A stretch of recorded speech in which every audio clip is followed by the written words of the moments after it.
السلام علیکم ناظرین، اس ویڈیو کلپ میں آپ کو اگلے 2 ہفتے کی موسمی صورتحال کے بارے میں کچھ معلومات دی جاتی ہے۔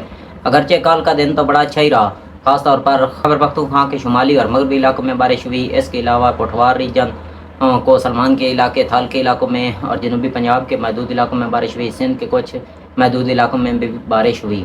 البتہ آج کی بات کریں تو آج خیبر پختونخوا کے شمالی پہاڑی علاقوں میں بارش ہونے کے امکانات ہیں، خاص طور پر گلگت کے علاقوں میں تقریباً کچھ بارش ہو سکتی ہے۔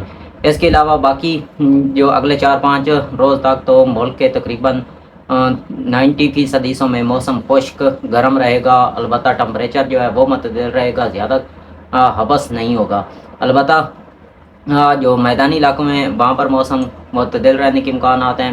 اگلے 4-5 روز تک جو بھادر سے لے کر کراچی تک، بلکہ حیدرآباد، ٹھٹھہ، بتین، یہاں پر بادلوں کی آواجاوی جاری رہے گی۔ کہیں ہلکی پھلکی بارش بھی ہو سکتی ہے۔ کراچی میں کے ساحلی علاقوں میں ہوائیں چلنے کی وجہ سے وہاں پر موسم معتدل ہے۔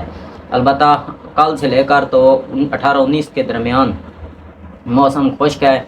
تو 18-19 سے لے کر 24 جولائی کے درمیان خیبر پختونخوا کے بیشتر علاقوں میں بارش ہونے کے امکانات ہیں۔ اس کے علاوہ راش زون کے علاقے، پٹھوار کے علاقے، وسطی پنجاب کے کچھ علاقوں اور جو تھل کے محدود علاقوں میں بھی بارش ہونے کے امکانات ہیں 18-19 سے لے کر 24 جولائی کے درمیان۔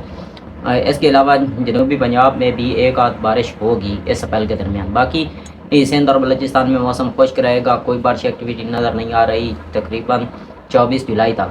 البتہ یہ 4-5 دن تو گرمی ہوگی، لیکن اگلے جو 18-19 سے لے کر 31 جولائی کے درمیان کوئی خاص زیادہ گرمی والی بات نہیں ہوگی۔